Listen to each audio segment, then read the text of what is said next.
All right, Sedge, so what's next? I'm so glad you asked. All right, so like I mentioned earlier, we're gonna cut our backs now. And there's a couple of simple measurements. All right, we gotta consider the depth of the groove. Do you know what that is? 9 millimeters. Okay, what's 9 plus 9? 18. Okay, so what I always like to do is I just like to write things down. 18, okay? Let's minus 2. 16. Okay. So we have to calculate that in to the inside measurement. Okay. And remember, the grain's going to run up because there's our sides, and it's never going to run horizontal. So we're going to calculate, and I'll show you how to label that. Okay. Okay, so I'm going to use this nifty tape. I'm just going to make sure that that's just like that. Looks good. And I'm going to take it like this. And the nice thing about this tape is to see how I punch it just like that. Yep. Okay, so we're gonna read right here. See the red line? Yep. What does that read? 732? 732. Okay, so 732 plus 16. That is 748. Okay, so very good. But remember that, okay, and this is how I label this. 748 is what? Our horizontal. Okay. Our vertical is, I'm gonna have you measure that. Okay. I'd be willing to bet it's 748. Okay, so hold it like this, bring it all the way down. Okay, now lock the tape. Good. Okay. And what does that read? 732. Plus 16? 748. Okay, so there you go. That's your measurements. Okay, because it's a... That's so crazy. All right, and by the way, this is in millimeters. Okay, so that gives you an inside measurement. You don't have to bend the tape. Cool. The red line there, that's pretty cool. So what I'm gonna do is this is our vertical grain, and this is an easy cut because it's the same measurement, horizontal and vertical. Okay. So we'll measure 748 here. Okay, 745, 1, 2, 3. And I'll make my point, and then I'm gonna come over here and measure this one. We'll do the same thing. 748, pretty simple. 730, 48. And then we'll line our guide, we'll line our guide rail up just like this, and we'll make the cut. Cool. Always make sure that it's fully supported. And I'm gonna give myself a little room here, and we'll make the cut. All right, cool. Okay, now that we're fully supported here on this table, I want to show you, I don't have long arms. You probably could do this all the way, but this is how I always have done this.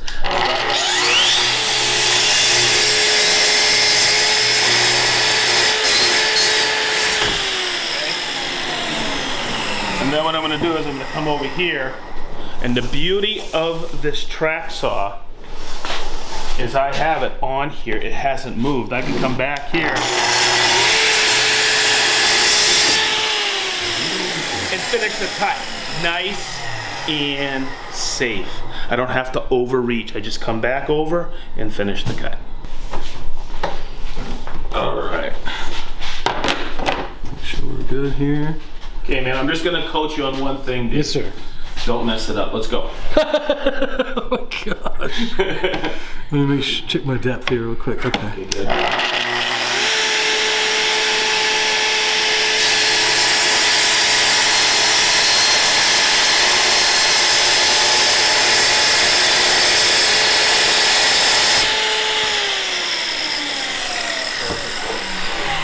Wow. That's about the best cut I've ever seen. Like anything, let's do a dry fit. This is the back of the back. Okay. Okay, so I'm gonna take one of the sides up. This is where, because it is a perfect square, okay, as I take this off, I'm gonna have you ease that in, just like that. Okay, yep, you got your grain orientation. Always verifying your grain orientation. Let's see if we've got this. Come on, drum roll, please. Let's look. I think we got it. Got it. I just want to check one thing. Just give me a second. I always do this. And it's just because of... Oh, yeah. You're right there, dude. Oh, hang on one second. I'm just making sure that we're in there. And you got a 9mm groove there, so, and it's not perfectly square, but it doesn't matter. If you got a perfect 90 on here, it doesn't. It's gonna be hidden in the groove. So let's get that piece up. Okay, now, the other thing I'm gonna teach you on this, and I don't know if I've mentioned this in the previous time. Is it in there? Yep, there it is, okay. When you put this on, don't jam it, just tap it, okay? And let's see, don't jam it too much. Oh my God, big D! Woo! Now, let's do this. Let's take it like this. Let's stand it up. Okay, come over here, D. Okay, and this is where you go, wow. Wow. Wow. What a nice box. What a nice box, huh? Check it out. Mighty fine box there. Cool. So now we're just gonna throw a few screws in it. We'll do a quick assembly. We'll cut our spanners, and there we go. Cool? Awesome. Hey Sedge, what we got next? Okay, so we're gonna throw some screws in here. Okay. And the reason we use the dongles to align that front edge, give it a little more shear strength. We're gonna use number 8.5" screws. Okay.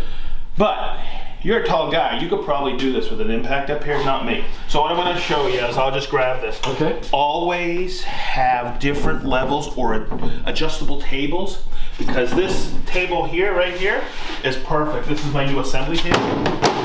And now it'll be a little more ergonomically correct. So, we have a domino right about here. Yep. But I want to put one right here. Now,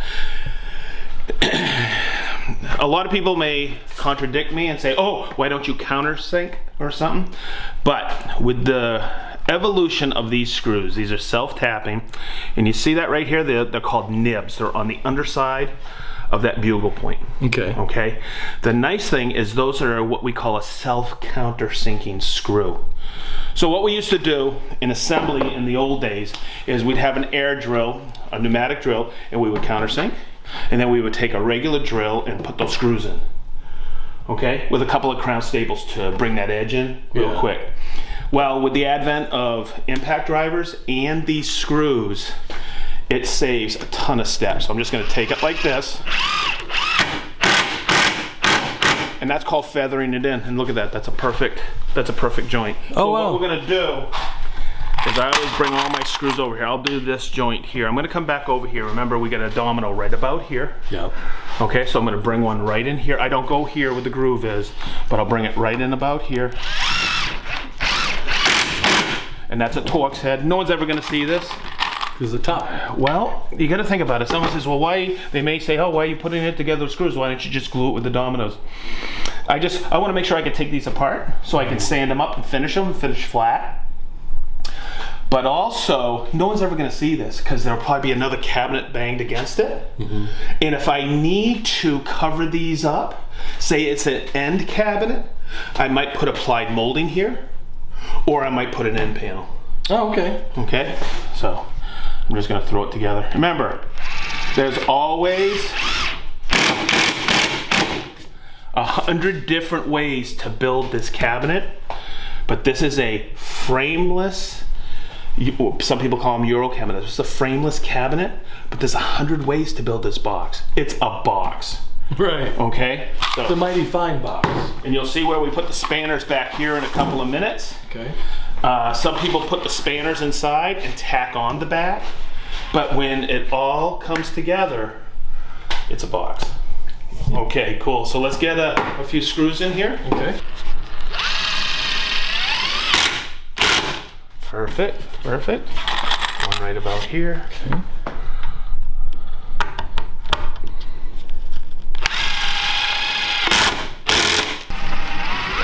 Ah! Just kidding.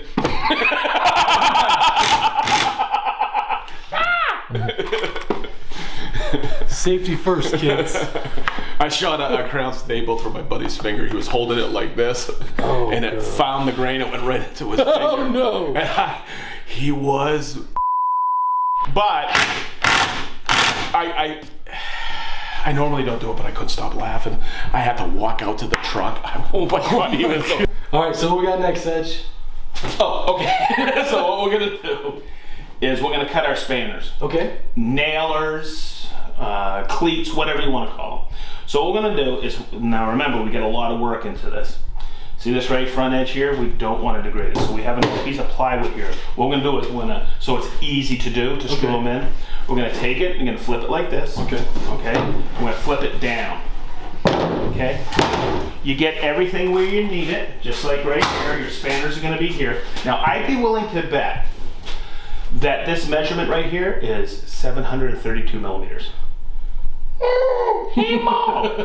But what I want to do is, and I've always done this, and somebody will say, oh, you should have cut your spanners or your nailers all at once. No, I like to make them nice and tight in here. Okay. Okay? Just in case something had gone out of whack or whatever. Sure. So we're going to come over here and we're going to cut them here on the K-Pex. That is what we ripped that one. Go ahead and grab that 100 millimeter piece. Yep.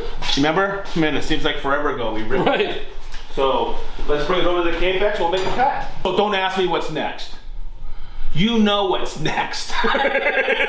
Okay. It's time to cut. Oh yeah, it's time to cut this. We got to cut it at 732 millimeters, right? Yeah. Okay. So what's the first thing you got to do to this rip that you did with the parallel guides? What's the first thing you got to do? First thing I got to do? Put it on the... You have to make sure that this is 90. Oh. That's woodworking 101. So what we're going to do is we're going to move the clamp over here.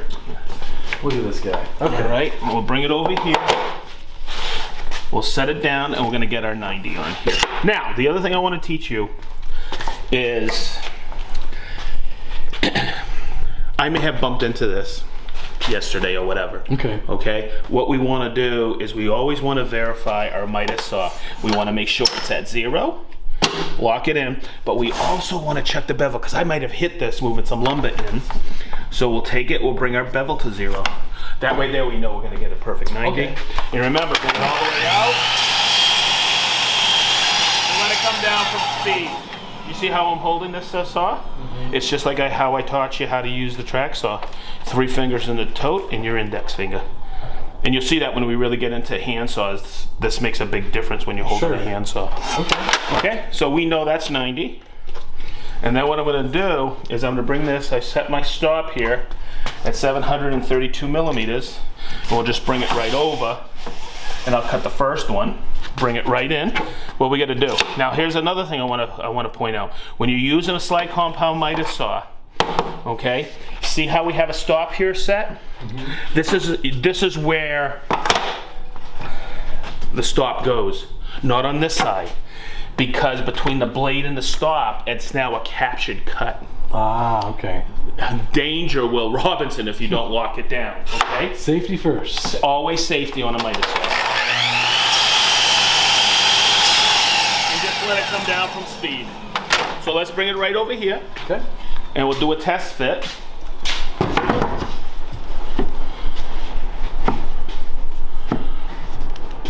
Got a little bit of slop there.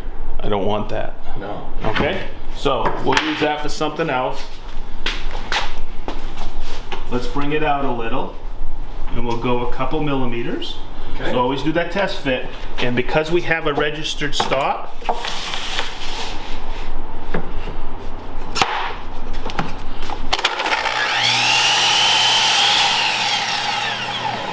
if this one fits perfect, guess what? The next one's gonna fit perfect. Then you can just walk up to there and look, that's perfect. Oh, that's a nice okay, fit. so what I'm gonna have you do, just walk over there, and because you have that stop, right? Right. You know the other one's gonna be exactly the same. So bring it on over. Nope, lift that up. There we go. Bring it to the stop. Good, lock it down. Make sure it's up against the fence, there you go. Okay. Good. And make the cut.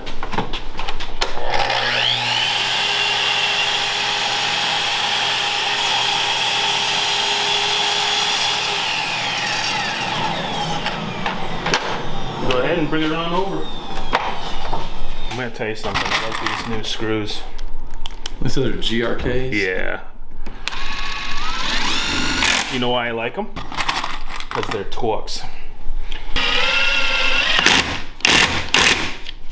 Yep, put 2 and 2. Oh, two screws, yep. Okay. And then you'll come and do the other side, and then we'll put one top and bottom. Okay. Let's go do this one.